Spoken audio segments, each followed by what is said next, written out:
Salam sehat semua, perkenalkan nama saya Nikada Entan Suniari, nomor absen 16 dari kelas 12 MIPA 3. Di sini saya akan membahas tentang sistematika surat lamaran pekerjaan. Adapun sistematika surat lamaran pekerjaan dengan bagian-bagiannya sebagai berikut.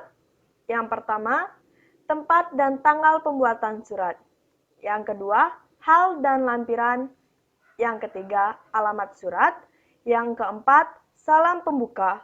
Yang kelima, alinea pembuka.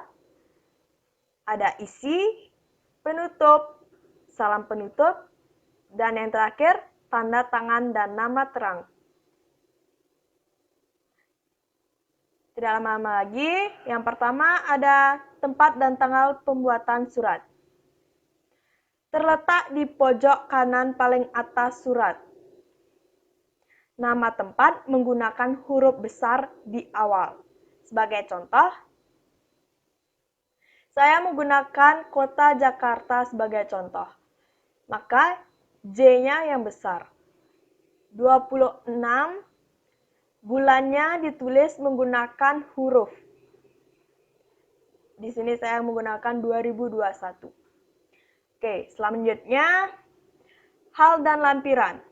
Lampiran adalah jumlah lembar yang kita lampirkan ketika mengajukan lamaran pekerjaan. Lampiran dan hal tidak boleh disingkat. Apapun alasannya, lampiran harus lengkap. Lampiran, tidak boleh disingkat LPIRAN, tidak boleh, harus lampiran. Contoh penulisannya sebagai berikut. Hal.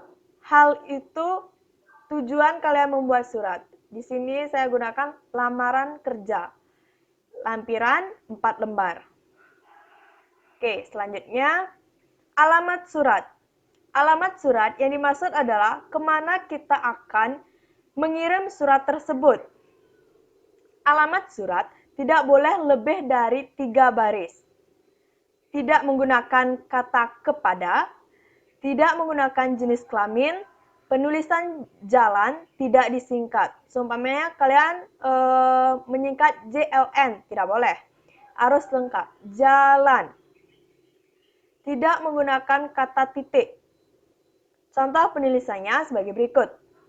YTH titik manajer PT Makmur. Ingat, tidak menggunakan kepada, tidak menggunakan jenis kelamin. Jalan Merdeka Wati, tidak disingkat. Nomor 123, saya menggunakan kota Gianyar. Selanjutnya, ada salam pembuka.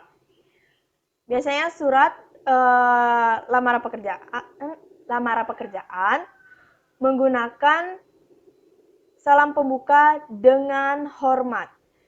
D-nya besar, menggunakan koma di akhir.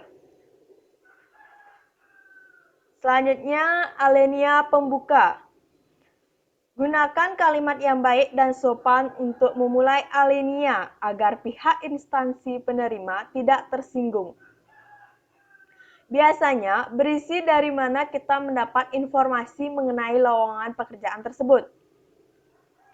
Ada 5 sumber informasi dalam mengajukan surat lamaran pekerjaan.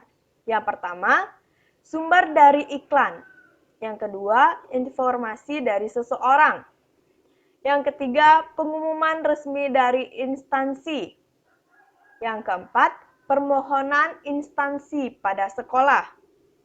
Yang kelima, inisiatif sendiri. Selanjutnya, contoh penulisan alinea pembuka. Jika kalian mendapatkan informasi dari iklan, kalian bisa menggunakan yang pertama. Jika kalian mendapatkan informasi dari seseorang, bisa menggunakan contoh kedua. Jika kalian mendapatkan informasi pengumuman resmi dari instansi, kalian bisa menggunakan contoh ketiga. Jika kalian mendapatkan informasi dari permohonan instansi pada sekolah, kalian bisa menggunakan contoh yang keempat. jika kalian punya inisiatif sendiri untuk melamar pekerjaan, kalian bisa menggunakan contoh yang kelima. Selanjutnya, isi surat lamaran kerja. Yang pertama, ada identitas pelamar itu sendiri. Yang kedua, maksud dan tujuan kalian membuat surat tersebut. Pastinya untuk melamar pekerjaan. Yang ketiga, menyatakan lampiran. Ini contoh identitas dalam surat lamaran pekerjaan. Tulisan nama, tempat, tanggal lahir, pendidikan, alamat. Ini tidak boleh menggunakan huruf besar di awal. Menggunakan huruf kecil. Ini contoh menyertakan lampiran kalian. Lampiran yang ikut dalam surat kalian. Selanjutnya, penutup. Di bagian ini, pelamar akan menunjukkan antusiasnya dalam mengajukan lamaran pekerjaan. Contoh, besar harapan saya untuk bisa diterima di perusahaan Bapak. Lanjut, salam penutup. Biasanya ditulis di bagian pojok kanan bawah. Contoh penulisan, hormat saya, koma. Nah, ini ada contoh surat lamaran di salam penutupnya. Hormat saya, koma. Selanjutnya, tanda tangan dan nama terang. Di bawah salam penutup ada tanda tangan kalian. Di bawah tanda tangan kalian ada nama terang.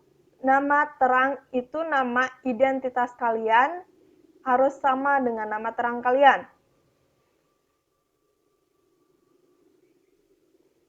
Kita sudah masuk ke sistematika yang terakhir. Oke, terima kasih telah menonton. Saya Nika Denton Suniari. Apabila ada kesalahan kata, saya mohon maaf.